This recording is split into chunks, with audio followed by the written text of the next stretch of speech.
আমি ঘুমের ভান করে রইলাম, কিন্তু আরিয়ানের দুষ্টামি কিছুতেই থামছে না। ও ছোট, তাই এসব ব্যাপারে একদম কাঁচা। অনেক চেষ্টা করেও ঠিকমতো কিছু করতে পারছিল না। আমি চুপচাপ শুয়ে থাকলেও মনে হচ্ছিল আর বেশিক্ষণ নিজেকে সামলে রাখতে পারবো না। মাথার ভেতর এক গাদা প্রশ্ন ঘুরপাক খাচ্ছিল। আমি কি উঠে বসে ওর চোখে চোখ রেখে সবটা মেনে নেব, নাকি ভান করে চুপচাপ থেকে যেটুকু হচ্ছে সেটা সেভাবেই শেষ হতে দেব? ও তো এসব বোঝে না ঠিকঠাক। তাই ওর কানে কানে বললাম, তুই এখন একটু বিশ্রাম নে, বাকি কাজ আমি করছি। তারপর যা হলো সেটা কেউ বিশ্বাস করলেও করতো না। আমার নাম প্রীতি, বয়স 21। আমি আমাদের ভাই বোনদের মধ্যে সবচেয়ে বড়। 3 বোন 1 ভাইয়ের মধ্যে আমি সবার আগে জন্মেছি। বাবা একজন প্রতিষ্ঠিত ব্যবসায়ী, তাই ছোট থেকেই অভাব কষ্টের মুখ দেখিনি। যা চাই তাই পেয়েছি। আমার বিয়ে হয়েছে, তবে এখনো সন্তান হয়নি, এটাই একমাত্র অপূর্ণতা। স্বামী শ্বশুর শাশুড়ি সবাই ভালো, কিন্তু বিয়ের 3 মাস পরেই স্বামীর ছুটি ফুরিয়ে যায় আর ও আবার সুইজারল্যান্ডে ফিরে যায়। তারপর থেকে আমার জীবনের মোড় ঘুরে যায়। মন সব সময় খারাপ থাকতো, সময় কাটত না। ও দিনে 1-2বার ফোন দিত, তাও খুব কম সময় কথা বলতো। আমি একা একা ঘরে বসে থাকতাম। একটা অজানা অস্থিরতায় দিন কাটত। একদিন ভিডিও স্টার্মে ভিডিও দেখতে দেখতে হঠাৎ একটা চ্যানেলে চোখ পড়ে। নানা সম্পর্ক ভিত্তিক নাটকীয় গল্প। মায়ের সঙ্গে ছেলে, মাসির সঙ্গে ভাগ্নে, এরকম নানা সম্পর্ক নিয়ে বানানো গল্প। প্রথম দিকে শুনে অস্বস্তি লাগলেও কেমন যেন মজাও পেতে থাকি। ধীরে ধীরে ওই চ্যানেলের নিয়মিত দর্শক হয়ে উঠি। সারাদিন ঘরের কাজ, শ্বশুর শাশুড়ির দেখাশোনা, স্বামীর সঙ্গে নিয়ম করে কথা বলা, সবশেষে রাতে বিছানায় শুয়ে ওই গল্পগুলো শুনে মনটা হালকা করতাম। মাঝে মাঝে মনে হতো, ইস, যদি কেউ থাকতো পাশে, যার সঙ্গে কিছু পড়া যেত। ঠিক তখনই জীবনে আসে আরিয়ান। ওর সহজ সরল ব্যবহার আর মজার কথা শুনতে শুনতে কখন যে আমি ভেতরে ভেতরে বদলে যাচ্ছি সেটা নিজেই টের পাইনি। আমি এমন রক্ষণশীল পরিবেশে বড় হয়েছি, অথচ অজান্তেই এক অদ্ভুত টান অনুভব করতে শুরু করি। আরিয়ান আমার স্বামীর বড় বোনের ছেলে, মানে সম্পর্কের দিক থেকে আমার ভাগ্নে। বিয়ের সময় একবার দেখা হয়েছিল ওর সঙ্গে, কিন্তু তেমন কথা হয়নি। তখন আরিয়ান উচ্চ মাধ্যমিক পরীক্ষার প্রস্তুতিতে ব্যস্ত ছিল। এরপর ওর বাড়ি থেকে কলেজ অনেক দূর হওয়ায় পরীক্ষার পর সে আমাদের বাড়িতে থেকে কলেজে যাতায়াত করতে শুরু করে। আমাদের শ্বশুরবাড়ি থেকে ওর কলেজ মাত্র 10 মিনিট দূর। প্রতিদিন সাইকেল চালিয়ে ক্লাসে যেত আরিয়ান। আমাদের শ্বশুরবাড়িতে ঘরের সংখ্যা খুব বেশি না, শুধু একটা বড় ঘর ছিল। আরিয়ান যেহেতু পড়াশোনা করবে, তাই শ্বশুরমশাই বড় ঘরের পাশেই একটা ছোট ঘর তৈরি করে দিলেন ওর জন্য। সেখানে টেবিল চেয়ার আর একটা খাটিয়া রাখা ছিল। তবে রাতের বেলা আরিয়ান মূল বাড়ির ভেতরে একটা ফাঁকা রুমে ঘুমাতো। আমাদের বড় ঘরটাই 3টে রুমে ভাগ করা। একটাই আমি থাকি আর একটাই শ্বশুর শাশুড়ি। মাঝখানের ঘরটা আগে ফাঁকা ছিল। আরিয়ান আসার পর ওখানে একটা খাট বসানো হয়, আর এখন সে সেখানেই রাতে ঘুমায়। পড়া শেষ করে রাত 10টার পর ঘরে ফিরে ও মাঝখানের ঘরেই শুয়ে পড়ে। আরিয়ান বেশ ভালো ছাত্র, উচ্চ মাধ্যমিকে A+ পেয়েছে। কথাবার্তাও খুব কম বলে। না আছে বন্ধুদের সাথে আড্ডা, না আছে বাড়ির লোকজনের সঙ্গে খাতির। এমনকি ওর নানা নানি কেউ ঠিকমতো কিছু বলে না, আর আমার সঙ্গে তো চোখ তুলে তাকায়ও না। খুব লাজুক আর চুপচাপ স্বভাবের ছেলে। আমাদের শ্বশুর শাশুড়ি দুজনেই বয়সে অনেকটা বড়। শ্বশুর মশাই চোখে কম দেখেন, তাই বাইরে কম বেরোন। শাশুড়ি আবার এমন মোটা যে হাঁটা চলারই উপায় নেই। সারাক্ষণ বিছানায় শুয়ে থাকেন আর পান খান। শ্বশুর মাঝে মাঝে উঠোনে বা উঠান পেরিয়ে বারান্দায় যান, কিন্তু শাশুড়িকে আজ পর্যন্ত বাইরে পা রাখতে দেখিনি। যাই হোক, আরিয়ান আমাদের বাড়িতে এসেছে প্রায় 1 মাস হলো। এই কদিনে ও আমার সঙ্গে ঠিকমতো কথাও বলেনি। বুঝতে পারি আমার সামনে একটু লজ্জা পায়। আমরা একসাথেই খাই, কারণ শ্বশুর শাশুড়িকে তো বিছানায় বসেই খাওয়াতে হয়। আমি ওদের খাওয়ার দিয়ে আসি, তারপর আরিয়ান আর আমি একসাথে খেয়ে নিই। আরিয়ান আসার পর আমার একটা সমস্যা হয়েছে। রাতের বেলা আর গল্প শোনা হয় না আগের মতো। ভিডিও স্টার্মে গল্প চালু করলে মনে হয় কখন না আরিয়ান দরজায় এসে ডাকে, মাসি দরজা খোলো। তাই গল্প ছেড়ে বসে থাকি। কখন ফিরে আসবে অনেক রাত পর্যন্ত। পরেও 10টা, 11টা, এমনকি কখনো কখনো 12টাও বাজে। আমার প্রায় ঘুমই চলে আসে। আরিয়ান যদি সামনের দরজায় ডেকে না পায়, তখন ঘরের পাশে রান্নাঘরের দরজার দিকে গিয়ে ডাকে, কারণ আমার রুমটা ওই পাশেই।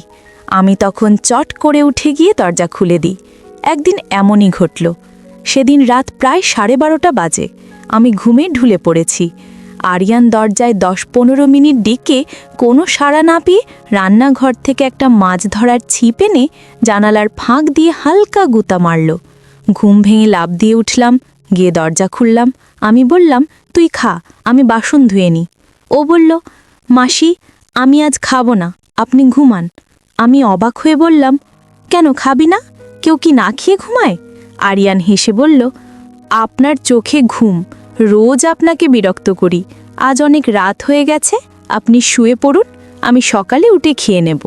আমি বললাম, আমার কোনো কষ্ট হয় না, তুই যখন ইচ্ছা তখন এসে খেয়ে নিস, মাঝে মাঝে একটু ঘুম ধরে যায় আর কি। তখন আরিয়ান একটু থেমে বলল, আপনার জন্য আমি থাকি আর আপনি রোজ রাত জেগে থাকেন, এটা ঠিক না মাসি। কাল থেকে আমি পড়ার ঘরেই থাকব, আর দাদু ঠাকুমার সঙ্গে খাবার দিলে আমাকেও ডেকে নিও, একসাথেই খেয়ে নেব। আমি বললাম, সন্ধে খেলে তোর রাত জেগে পড়তে গিয়ে আবার ক্ষুধা পাবে, তখন কি খাবি? আর এত বড় ঘর থাকতে কেন ছোট ঘরে শুতে যাবি? আমি তো কখনো বলিনি তোর জন্য আমার সমস্যা হয়। তুই কি বাইরের কেউ? তুই তো আমাদেরই ঘরের ছেলে, তোকে তো এইটুকু করতে পারতেই পারি। আরিয়ান বলল, ঠিক আছে মাসি, অনেক রাত হয়ে গেছে, এবার ঘুমাও, সকালে তোমার সাথে আলাপ করব। এটা বলেই ও সোজা গিয়ে ওর ঘরে শুয়ে পড়ল। আমিও উঠে এসে নিজের রুমে চলে এলাম।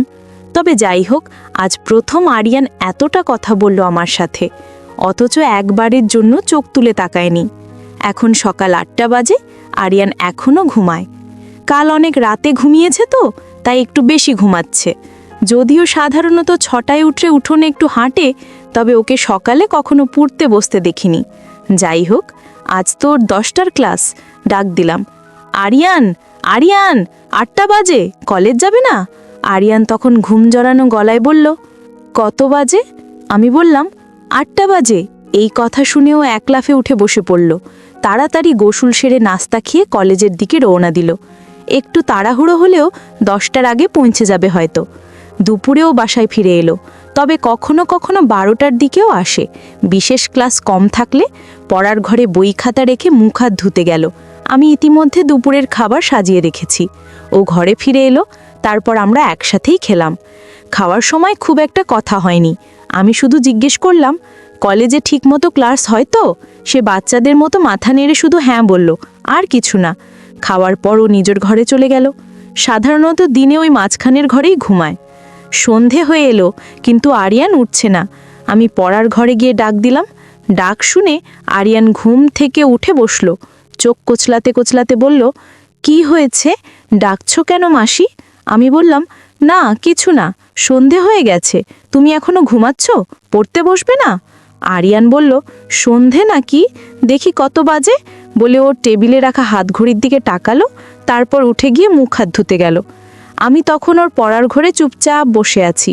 আরিয়ান মুখ ধুয়ে ফিরে এসে বলল, তুমি এখনো এখানে বসে আছো? রান্নার কাজ শেষ? ক্ষুধা লাগছে নাকি? আমি বললাম, আরে না, এমন সন্ধ্যের সময় ক্ষুধা লাগে নাকি, তবে একটা চা হলে ভালো লাগতো। আমি বললাম, চা পাতা মনে হয় শেষ হয়ে গেছে, কালকে এনে দেব। সে বলল, ঠিক আছে। তারপর বলল, এখন যাও, আমি পড়তে বসবো। আমি বললাম, আচ্ছা বাবা, ভালো করে মন দিয়ে পড়ো, বলেই আমি বড় ঘরে চলে এলাম। ঘন্টা দুয়েক পরে শ্বশুর শাশুড়িকে রাতের খাবার দিলাম। তারা খাচ্ছেন, আমি পাশে বসে আছি। হঠাৎ শ্বশুর বললেন, বৌমা, আরিয়ান ঠিকমতো পড়াশুনো করছে তো? তুমি একটু খেয়াল রেখো। আমি বললাম, বাবা, আপনি একদম চিন্তা করবেন না, আরিয়ান খুব ভদ্র ছেলে, তাকে পড়তে বলার দরকার পড়ে না, নিজে থেকেই পড়ে নেয়। শ্বশুর বললেন, তা জানি বটে, কিন্তু দায়িত্ব তো আমাদেরও কিছু আছে।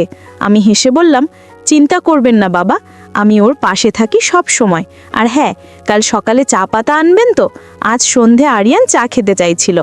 শাশুড়ি তখন বলল, আরিয়ানদের বাড়িতে সবাই চা খায়। আমিও ভাবছিলাম তোমাকে বলবো, কিন্তু বলার কথা ভুলেই গেছি। আর তোমার শ্বশুরের দরকার নেই বাজারে যাওয়ার। এখন থেকে যা লাগবে আরিয়ানকে দিয়ে আনাবে, আমি সকালে ওকে বলে দেব। আর বৌমা, তুমি নাস্তার সময় আমাকে মনে করিয়ে দিও, আমি ওর সাথে কথা বলবো। আমি বললাম, ঠিক আছে মা। তারপর ওরা খাওয়া শেষ করা পর্যন্ত আমি পাশে বসে রইলাম। খাওয়া শেষে বাসনপত্র গুছিয়ে নিজের রুমে এলাম। একটু পর মায়ের সাথে ফোনে কথা বলছিলাম। কথায় কথায় রাত 10টা বেজে গেল। ভাবলাম দেখি আরিয়ান কি করছে। দরজা খুলে পড়ার ঘরের কাছে গেলাম। কাছে যেতেই ওর পড়ার আওয়াজ পেলাম। ওর মনোযোগ নষ্ট না হয় এই ভেবে আর ঢুকলাম না। বড় ঘরে ফিরে এলাম। রাত প্রায় 11টা বাজে, তবু আরিয়ান এখনো খেতে আসেনি। আমি একা একা জেগে আছি। পড়ার ঘরে যাব, কিন্তু সাহস পাচ্ছি না। অন্ধকারে ভীষণ ভয় পাই, তাই বাইরে না গিয়ে জানালা খুলে চুপচাপ বসে থাকলাম। অপেক্ষা করতে করতে কখন যে 11:30 বেজে গেল টেরই পেলাম না। তারপর কখন যে ঘুমিয়ে পড়েছি নিজেও জানি না। সকালে উঠে শাশুড়িতে জিজ্ঞেস করলাম, মা, আরিয়ান রাতে ঘরে আসেনি? শাশুড়ি বলল, না রে বৌমা, কেন, কি হয়েছে? আমি বললাম, না কিছু না মা, বড় ঘরে আসেনি, পড়ার ঘরেই ঘুমিয়েছে মনে হয়। আমি অনেক রাত পর্যন্ত অপেক্ষা করছিলাম, তারপর কখন যে ঘুমিয়ে গেছে নিজেও জানি না। শাশুড়ি অবাক হয়ে বলল, কি বলো, ও পড়ার ঘরে ঘুমাবে কেন? এই ঘরে ওর কি সমস্যা? আমি বললাম, জানি না মা, সারাক্ষণই তো ওর খেয়াল রাখি। আমার মনে হয় ও আমাকে লজ্জা পায়। শাশুড়ি বলল, লজ্জা পাবে কেন? তুমি তো ওকে কত যত্ন করো। আমি নিজেই দেখি তুমি কেমন খাটছ, কেমন মায়া করো। আরিয়ান তো আমাদেরই ছেলে, লেখাপড়া করবে, কিছু লাগলে তোমাকে বলবে, না হলে আমাদের বলবে। তুমি তো আমার লক্ষ্মী বৌমা, সব দায়িত্ব নিজের কাঁধে নিয়েছো। তারপর বলল, চলো ডাকো ওকে, কলেজে যাওয়ার সময় হয়ে যাচ্ছে। আমি বললাম, ঠিক আছে মা, কয়েকদিন যাক, লজ্জা এমনি চলে যাবে। ঘড়ি দেখে দেখি 8টার বেশি বাজে। আমি সরাসরি আরিয়ানের পড়ার ঘরে গেলাম। দরজা এখনো বন্ধ, তার মানে এখনো ঘুমাচ্ছে। আমি দরজায় টোকা দিলাম, আরিয়ান, আরিয়ান। বারবার ডেকেও কোনো সাড়া নেই। অনেকক্ষণ ধরে ডাকছি, তাও কোনো শব্দ নেই। ঘরটায় আবার জানালাও নেই যে পাশ দিয়ে কিছু বলা যাবে। পড়ার ঘরটা একটাই দরজা, জানালাও নেই। জোরে জোরে দরজায় থাপ্পড় মারতে লাগলাম।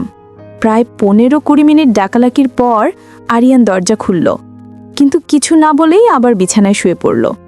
আমি ঘরে ঢুকে ওর মাথায় হাত রাখতেই বুঝলাম ওর শরীরে জ্বর, শরীরটা যেন পুড়ে যাচ্ছে। তড়িঘড়ি করে বড় ঘরে গিয়ে শাশুড়িকে বললাম। শাশুড়ি চলতে পারেন না, বললেন, বৌমা, ভেজা কাপড়ে শরীরটা মুছে দাও, কপালে জলপট্টি দাও।